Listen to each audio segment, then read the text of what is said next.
If you need any Xbox or PlayStation codes or anything gaming related, check the referral links down in the description. They'll take you to g2a.com. They already have a discount on most of their goods already, and with the code CHES at checkout, you can get yourself an extra 3% off as well.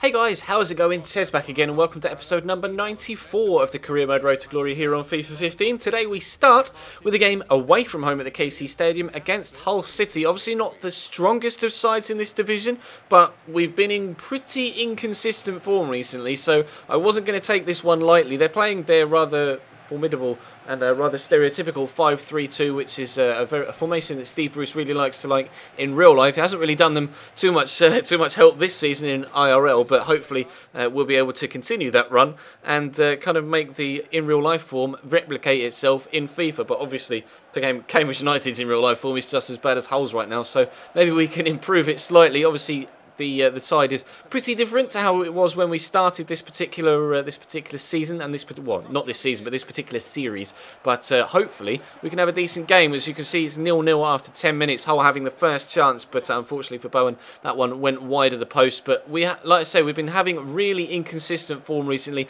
We started the season off very, very strongly, but then just a couple of defeats, a couple of draws, we've fallen off the pace, and I really want to get back on that wagon if we can. But Aguilar gets us off to a great start. 1-0 after 14 minutes. Didn't really think he was going to get that header, but did really well to rise above the defender and power it across goal into the bottom corner. And we have ourselves a 1-0 lead. But Hull were coming up the other end, trying to get themselves back in it if they possibly could. Bowen had the earlier chance. Brilliant cross to pick out Diame at the back post, and David Mailer draws a good save out of Galese, the goalkeeper. But he's been improving recently, and he's still continuing to grow, and we'll see that in the squad report at the end of the episode. But we're trying to get ourselves a 2-0 lead if we possibly could, because obviously we've been conceding quite a few goals recently, so to get a cushion would be probably necessary, considering the way we've been playing in past few episodes. But as you can see, that another good save by their goalkeeper keeps us at base. We head further into the first half. David Mailer coming down the right. No, it's Stephen Quinn actually gets it into Terhorst. He's going to work the ball nicely into the box. There is Bowen again. He hits the top of the bar. Just not his day so far, having so many chances but cannot find the back of the net. Question was, were they going to find the back of the net at all? They kept continuing to come at me. Stephen Quinn, a really nice passing, flowing move here. Abel Hernandez pushes me wide, then drags it back inside. Gets a little bit fortunate with the way it drops to Terhorst, but a brilliant block by Andy Morozo. Knocks the ball over the top of the bar. He's not been too happy with me recently, Morozo. Hasn't seen as much first team football this year as he did last.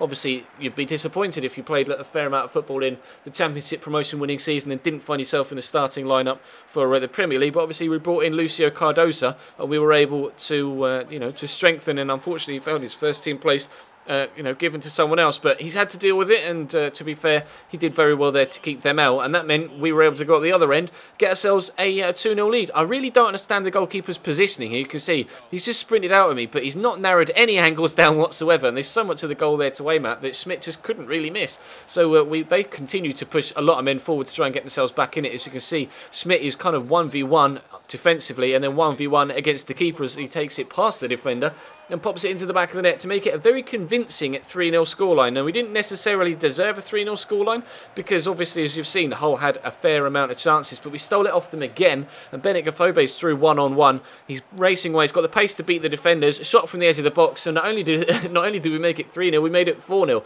So we didn't deserve 3. We definitely didn't deserve 4, but that was just the way the cookie crumbled in this particular game. So I was delighted after our recent form to have come away with 4 goals away from home and a clean sheet to get 3 points on the board before we headed away from home against Watford. Now, another good side that came up with us from the Championship last season. We had mixed fortunes against them last year. Sometimes they played really well against us, and Brad Guzan denied me numerous opportunities. And then at other times, we actually played quite well against them and scored a few goals. So I wasn't too sure which Watford side was going to turn up here.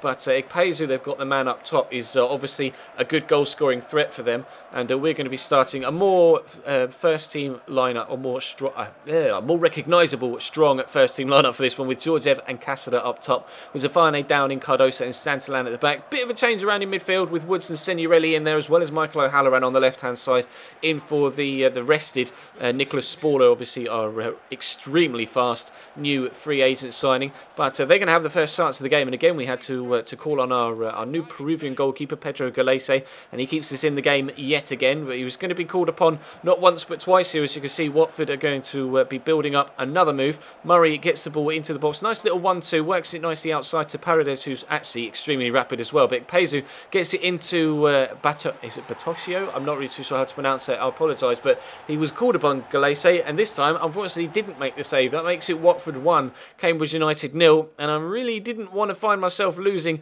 after finally getting a win on the board for the first time in quite a while. So I decided to just try and step it up, get myself back in the game if we possibly could. Casada finds Michael Woodsit in the first team lineup for the first time in quite a while, and Brad Guzan will be particularly disappointed with the way that he didn't keep that out. Decent finish for Woods, and I'm pleased to have myself back on level terms. At the start of the second half, can we get ourselves in front? Georgiev doesn't win that header, and it's initially cleared by Watford, and they're going to try and get it away. But Woods is having a very good game in this centre-mid spot, and he's kind of forcing his way perhaps into a more regular first-team lineup if he's going to be performing this well. Casada gets it through to Senirelli, squeezes it underneath the goalkeeper, and Senirelli, the other player that hasn't really seen too much first-team football, gets the second goal of the game. So it's 2-1 up now as the two centre-mids find themselves getting on the score sheet each, as Pudil pushes down this left-hand side as we head deeper into the second half. We're on the hour mark now. Going to try and swing the ball into Murray, who gets it into Pezu. And not really, they decided to play the ball on the floor and actually worked it about quite nicely numerous times. And just as, unfortunately, Brad Guzan was disappointed at this end in the first half, I was pretty disappointed in Pedro Galese for not keeping that out in the second. So we're at 2-2. We just needed to try and get one more goal if we possibly could to give ourselves a back-to-back victories for this Monday episode, and hopefully we'll be able to do that. Santalan's going to stand the ball up. Georgiev's underneath it, but it goes over the top of the bar, and unfortunately we have to settle for a 2-2 scoreline. But 2 games in a row where we've scored goals. Unfortunately, no back-to-back clean sheets, but 2 away games, and to come away with 4 points, I can't really be too disappointed, so I think we'll take that. But as you can see, Galese is growing. We mentioned that earlier on, and if there's anyone in particular in the squad report you want to have a closer look at, then of course feel free to pause the video at any particular point, and you can have a look at someone's stats in more detail. We did have a squad report earlier on today in the Inter Milan career mode series as well. Of course, we do squad reports every Monday in all of our series, or all of our manager career mode series at least. And tonight, obviously, I'll be streaming Football Manager again as well. I decided to just give up on PES because I wasn't really enjoying it. So we've gone back to Football Manager, and we were in the transfer window in that series as well. So definitely check out twitch.tv/Chesnoy Gaming. There'll be a link in the description down below to that. Follow me on Twitter as well. Be a link down below to that, as well as a couple of other links to Instagram, to Facebook, and obviously to G2A as well, if you want to get yourself some cheap Xbox, PlayStation codes, or of course cheap PC games as well. But that is going to bring today's episode to a close. Thank you very much for watching. Drop the video a like if you enjoyed. Subscribe if you haven't already. Check the channel page for anything you may have missed over the past few days, whether it be this series, the Inter Milan Career Mode series that was uploaded earlier on today, or the My Player series that of course went up yesterday. You guys decided to reject the offer from Spurs in Saturday's episode, and I'm about to record Sundays after I record this commentary here. So I'm looking forward to seeing what other transfer offers we get in that series. Obviously by now, by the time you're seeing this video, you'll already know, but I'm looking forward to going and recording that video now. So that is exactly what I'm going to do. I'll leave you with the remainder of the squad report on your screen, and then we'll have the league table as we back out of here. A couple of players still waiting to grow, like Joe Dunk. I was hoping he'd grow a little bit quicker out on loan. I'm actually impressed with the way that Andrew Morat has been growing quite nicely out on loan as well, though. So hopefully he can be a decent backup for Galese as we head further into this season, and maybe he might even find himself starting in the first team if he continues to grow at this particular rate in the season number 5. But this is our first year in the Barclays Premier League. It's season number 4 all told. We sit 2 points outside the Europa League positions. Obviously, we were top 4 for the first few games.